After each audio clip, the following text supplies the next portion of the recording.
देखिए 100%, अगर आप इन टर्म्स ऑफ लीगैलिटीज़ अगर आप देखें या अगर इन टर्म्स ऑफ डॉक्यूमेंटेशंस आप देखें, तो हम लोग का पक्ष इतना ज़्यादा मजबूत है कि उसमें मुझे कहीं पे कोई दो राय नहीं है, कोई संदेह नहीं है कि जो पापा ने जो पार्टी अपने खून पसीने से बनाई थी, पार्टी का सिंबल, पार्टी का नाम, दोनों हम लोग के पास रहेगा। मैंने कुछ दिन पहले जब राष्ट्रीय कार्यकारिणी की बैठक की थी, ये संवैधानिक तौर पर, और संवैधानिक मतलब देश का संविधान नहीं, मेरी पार्टी के संवैधानिक तौर पर ये समझना ज़रूरी है कि पार्टी पर का राष्ट्रीय अध्यक्ष कौन हो सकता है, कैसे हो सकता है। हमारे संविधान में स्पष्ट रूप से ये लिखा हुआ है कि पार्टी की राष्ट्रीय कार्यकारिणी एक अध्यक्ष को नियुक्त करती है, उसको चुनती है ना। चुनने के बाद उस अध्यक्ष का कार्यकाल 5 साल के लिए होता है। उस 5 साल में उस अध्यक्ष को तभी हटाया जा सकता है सिर्फ दो परिस्थिति में, कि या तो उनका निधन हो जाए और या फिर वो स्वेच्छा से वो रिज़ाइन करें।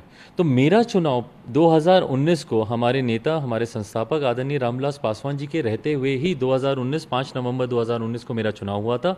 9 नवंबर 2019 को इसकी लिखित जानकारी हम लोगों ने इलेक्शन आयोग को भी हम लोगों ने इसकी जानकारी हम लोगों ने दे दी थी। उसके बाद रही बात राष्ट्रीय कार्यकारिणी की, राष्ट्रीय कार्यकारिणी में मिनिमम बॉडी जो होती है वो 75 लोगों की होती है। मुझे खुशी और मुझे गर्व है कि उसमें से 66 लोग, 66 लोग आज की भी तारीख में मजबूती से मेरे साथ और हमारे नेता आदरणीय रामविलास पासवान के विचारों के साथ वो लोग खड़े हैं। स्टेट प्रेसिडेंट्स की अगर आप बात करें, 36 स्टेट्स और यूटी मिला के, जिसमें से कि लद्दाख में हम लोगों ने कभी नियुक्ति नहीं की थी, पर उसके अलावा जितने 35 राज्य और यूटी हैं उसके 33 अध्यक्ष आज की तारीख में मेरे साथ हैं। सिर्फ दिल्ली के प्रदेश अध्यक्ष और जम्मू और कश्मीर के अगर प्रदेश अध्यक्ष को अगर आप छोड़ दें, बाकी तमाम प्रदेशों के अध्यक्ष मजबूती से आज मेरे साथ खड़े हैं। उसी क्रम में अगर आप राष्ट्रीय प्रकोष्ठों की अगर आप बात करें तो एक प्रकोष्ठ को छोड़कर तमाम प्रकोष्ठों के अध्यक्ष मेरे साथ हैं। और यही आप इसको हर उसमें अगर आप देखेंगे, बॉडी में अगर आप देखेंगे, तो 90% आज की तारीख में लोग मेरे साथ खड़े हैं। और यही मेरा विश्वास दिलाता है कि न्यायालय में जीत हम लोग की होगी। ये दुविधा मेरी नहीं है, ये दुविधा मेरी नहीं है। मैंने तो इस बात को शुरू से स्पष्ट किया कि भाई मेरा गठबंधन भारतीय जनता पार्टी के साथ हुआ। मैं अंत तक, आज तक मैं भारतीय जनता पार्टी के साथ ही मैं खड़ा हूँ। 2014 का चुनाव हम लोगों ने साथ लड़ा।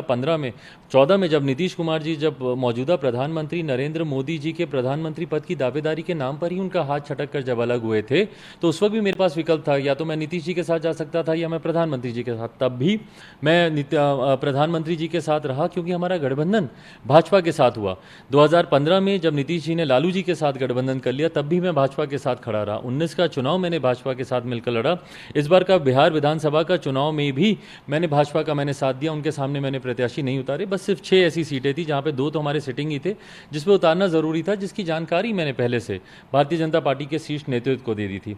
इनके हर विषय, इनके हर नीति के साथ मैं मजबूती से खड़ा रहा। भले वो ट्रिपल तलाक की बात हो, भले वो राम मंदिर निर्माण की बात हो, भले वो धारा 370 की बात हो, सीए एनआरसी की बात हो, इनके हर नीतिगत फैसले का मैंने इनका समर्थन किया, जबकि नीतीश जी ने इनके हर फैसले का विरोध किया।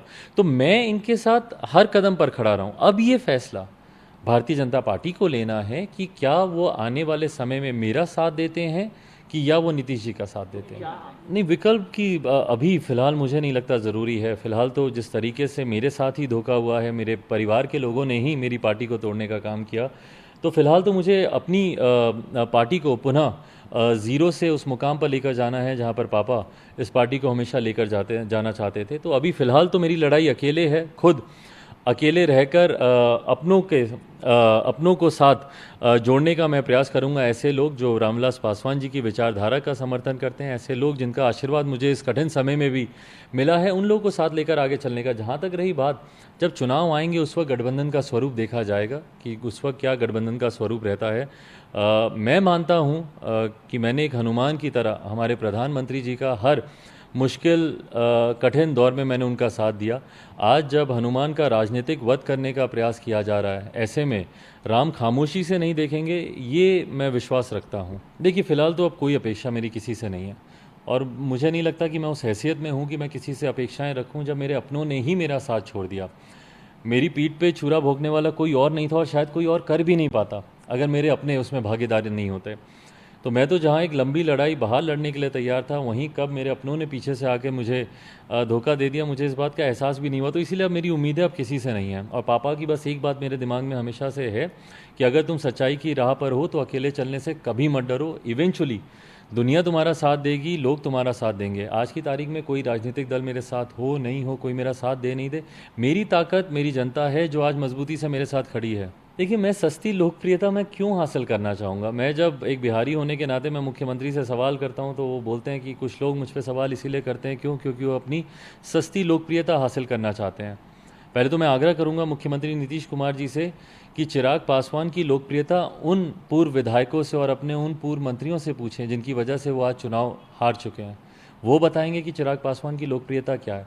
और मेरा उनसे कभी भी कोई व्यक्तिगत, नीतीश कुमार जी से मेरा कोई व्यक्तिगत इशू नहीं रहा है। मैंने कभी भी उनके ऊपर कोई व्यक्तिगत टिप्पणी नहीं की। आज तक बिहार विधानसभा के चुनाव भी आप उठाकर देख लें, मैंने सिर्फ उनके नीतिगत फैसलों का विरोध किया, भले वो बिहार में बिगड़ती शिक्षा के हालात हों या स्वास्थ्य व्यवस्था हो। आज क्यों मेरे मुख्यमंत्री दिल्ली में हैं? क्या कारण है कि आज वो दिल्ली में आकर कैटरैक्ट का ऑपरेशन करा रहे हैं? कैटरैक्ट जैसा ऑपरेशन क्या बिहार में आप विकास पुरुष रहे हैं, विकास पुरुष के नाम से आप अपने आप को संबोधित करवाना आप पसंद करते हैं, तो क्या बिहार में आपके 15 साल के शासन में ऐसी भी व्यवस्था नहीं हुई कि एक कैटरैक्ट का जो कि 2 घंटे का डॉक्टर छुट्टी दे देता है, उसके लिए आप 1000 किलोमीटर की यात्रा करके चार्टर फ्लाइट से आप आते हैं?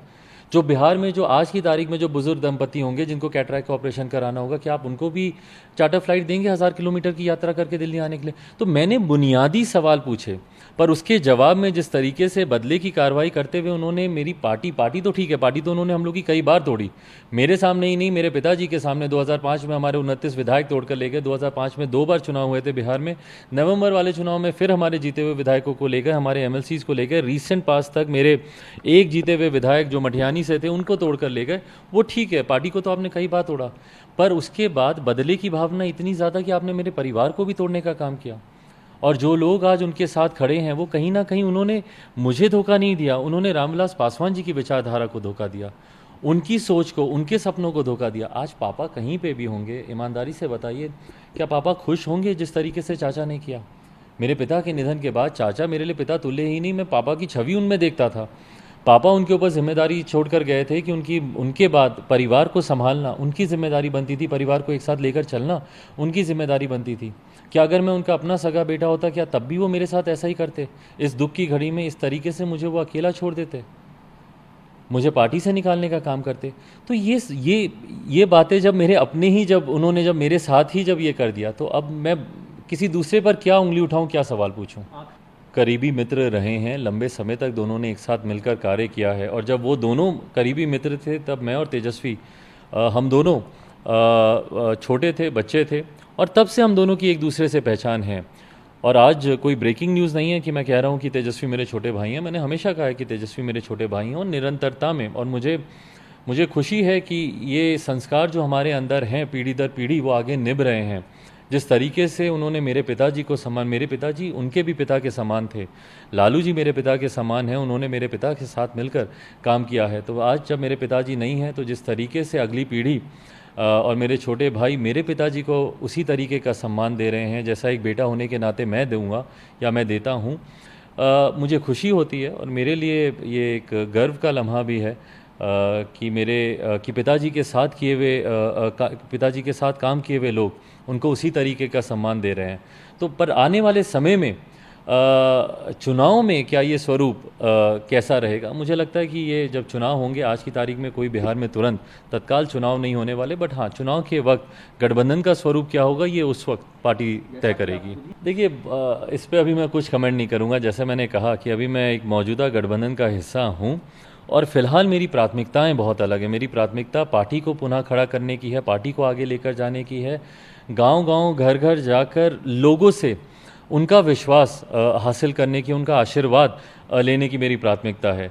क्योंकि अभी चुनाव नहीं है, पर मैं ये मानता हूं कि लोकसभा चुनाव से पहले ज़रूर बिहार में पुनः बिहार के विधानसभा के चुनाव होंगे, और उस वक्त पार्टी बैठकर ये तय करेगी कि उस वक्त गठबंधन का क्या स्वरूप होगा।